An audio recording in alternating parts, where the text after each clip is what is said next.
Old টেস্টামেন্টে ইহুদিদের জন্য গুরুত্বপূর্ণ 10 কমান্ডমেন্ট বা 10টি আদেশ খোদাই করা একটি পাথরের ফলক নিলামে $5 মিলিয়ন বিক্রি হয়েছে। নিউ ইয়র্কের সোথবিসে বুধবার এ নিলাম আয়োজিত হয়। ধর্মীয় নির্দেশনা খোদাই করা পাথরের ফলকটির ওজন 52 কেজি। প্রায় 10 মিনিটের নিলামে অজ্ঞাত এক ক্রেতা কিনে নিয়েছেন ওই প্রাচীনতম ধর্মীয় নিদর্শনটি। সোথবিসে নিলামে বিক্রি হয়ে গেল হযরত মুসা আলাইহিস সালাম বা মোজেসের কাছে আসা ধর্মীয় নির্দেশনা সম্বলিত খোদাই করা পাথরের ফলক। ইহুদিদের ধর্মীয় বিশ্বাসের অন্যতম প্রাচীন ধর্মীয় নিদর্শন এটি।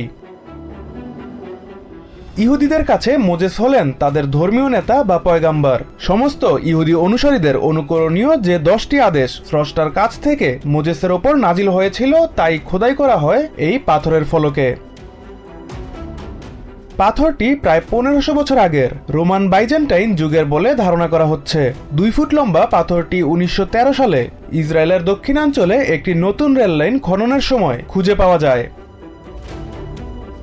সোথবিসের ইহুদি সভ্যতা নিয়ে কাজ করা শ্যারন লিবারম্যান তুলে ধরেন পাথরটির ইতিহাস। ফলকে খোদাই করা পেলীয় হিব্রু লিপিতে লেখা 10টি নির্দেশনার মধ্যে 9টি খ্রিস্টান ধর্মেও অনুসরণ করা হয়। এতে ইহুদিদের জন্য গেরিজম পর্বতে উপাসনা করার অতিরিক্ত নির্দেশনাও রয়েছে।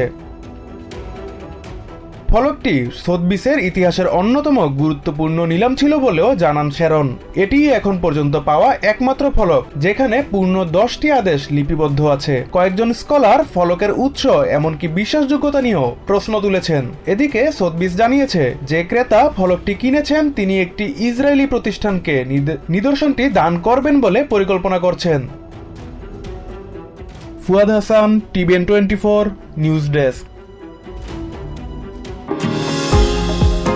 নিউ ইয়র্ক থেকে সম্প্রচারিত TVN 24 টেলিভিশন বিশ্বজুড়ে বাঙালির কণ্ঠস্বর।